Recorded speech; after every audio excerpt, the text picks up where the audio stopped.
नमस्कार। Times of Swaraj में आप सबों का स्वागत है और मैं हूं संतोष सिंह। और आज हम टाइम्स ऑफ स्वराज में एक ऐसी घटना की चर्चा करने जा रहे हैं जिस घटना की जानकारी मिलने के बाद सच कहिए तो हम अंदर से काफी व्यथित महसूस कर रहे हैं।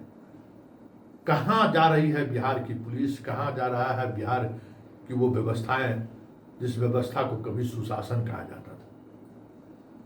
और खेद इस बात को लेकर है और दुख इस बात को लेकर है कि इस वक्त बिहार पुलिस के कमांड इन चीफ और नंबर 2 पर जो पुलिस अधिकारी बैठे हुए हैं उनकी एक पहचान रही है। और हम जैसे पत्रकार ये उम्मीद करते थे कि इनके आने के बाद कम से कम थानेदार से लेकर एसपी तक की गुंडागर्दी नहीं चलेगी, लूट नहीं चलेगा, लेकिन ये चीजें होती हुई दिख नहीं रही है।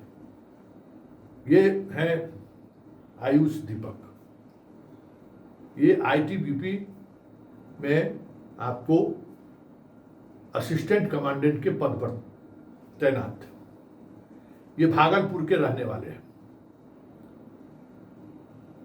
शुक्रवार को ये इस दुनिया को छोड़कर चले गए और छोड़ने से पहले इन्होंने एक पत्र लिखा है जिस पत्र में बिहार पुलिस की व्यवस्था की उन्होंने एक एक दर्द को बयां किया है कि किस तरीके से एक थानेदार उनकी बहन का कपड़ा तक खींच डाला, बुरी तरीके से पिटाई की और उसके खिलाफ एसपी से लेकर डीजीपी तक, एडीजी तक सबों से मिलकर उन्होंने शिकायत की, लेकिन कार्रवाई तो होना दूर, उल्टे उन्हीं पर लोगों ने तोहमत लगाना शुरू कर दिया। और उसके बाद यह व्यक्ति इस तरीके से टूट गया कि मेरे जैसा पदाधिकारी जब हम अपने बहन को न्याय नहीं दिला पाए तो फिर इस दुनिया में होने या नहीं होने का मतलब क्या है, क्यों मैं रहूंगा इस दुनिया में। और उसके बाद वो फैसला ले लिया कि अब हम इस दुनिया में नहीं रहेंगे। ये देखिए विनय बाबू, ये आत्महत्या नहीं है, ये हत्या है। हमें जहां तक जानकारी मिला है राजीव रंजन 2018 बैच का सब इंस्पेक्टर है। और जो घटना नाथ नगर के आसपास ये घटना है, वो घटना राजेश कुमार एक डीएसपी है, वो भी छापेमारी में गया था। 20 लीटर देसी शराब पासी मोहल्ले में बरामद हुआ था। उसी को लेकर हंगामा हुआ और हंगामे के बाद पुलिस पर लोग पत्थर ईंटा फेंकने लगे। आयुष दीपक की बहन की शादी उसी मोहल्ले में। स्वाभाविक तौर पर हंगामा शुरू हुआ होगा तो वो बाहर निकली, बीच बिचाव की कोशिश की और अंततः पुलिस पर जिस तरीके से हमला हुआ, उनकी बहन को ही उन लोगों ने एक्यूज बना दिया और फिर पूरे बल के साथ पहुंचे और जितनी निर्दयतापूर्ण व्यवहार हो सकता है उस व्यवहार के उसके बहन के साथ किया।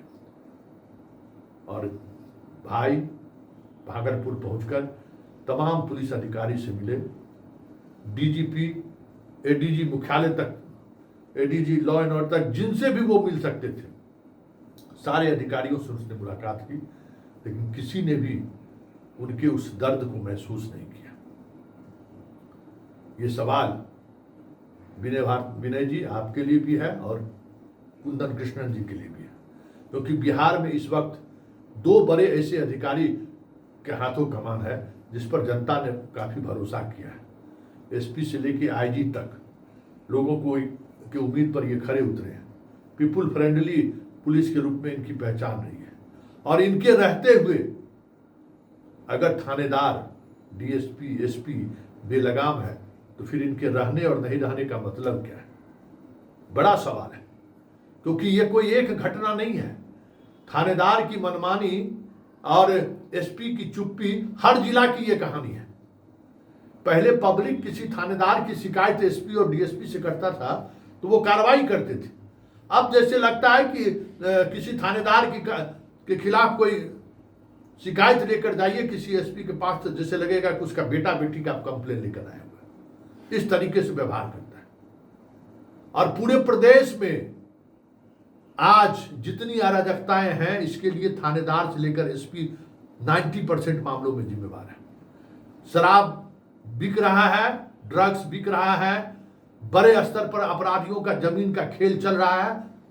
थानेदार से लेकर एसपी तक सब मिले हुए हैं। बहुत कम ऐसे जिले हैं जहां एसपी का इन्वॉल्वमेंट नहीं है, नहीं तो बाकी अधिकांश जिलों की स्थिति यही है। तो सवाल तब फिर आप महोदय, दोनों महोदय कुर्सी पर बैठकर क्या कर रहे हैं? क्योंकि आपके रहते अगर इस तरीके से बेलगाम होकर अगर काम हो, बताइए कि एक थानेदार की वजह से एक कमांडेंट, असिस्टेंट कमांडेंट स्तर के अधिकारी को जान देना पड़ा, इससे बड़ी तौहीन की बात और क्या हो सकती है? और यह दर्द स्वाभाविक है।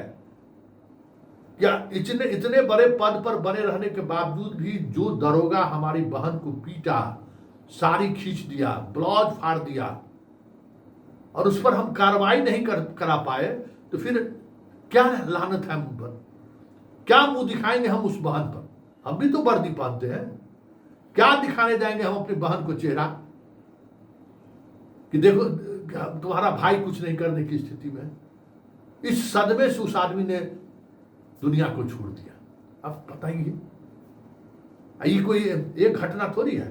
मतलब थानेदार का अगर घटना सोचिएगा तो सीरीज में मिल जाएगा। थाना में शराब का गाड़ी पकड़ाएगा, गाड़ी बदल देता है।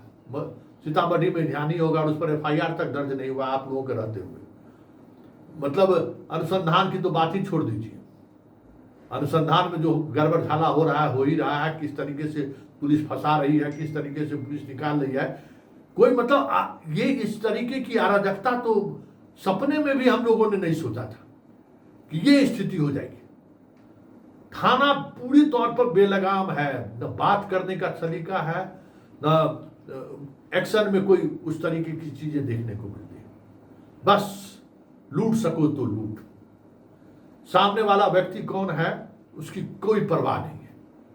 उस व्यक्ति को अगर हर्ट करेंगे तो हमें नुकसान हो सकता है, इसकी कोई परवाह नहीं है। एसपी जिले में अपराधियों को पकड़ने के लिए नहीं बैठा हुआ है।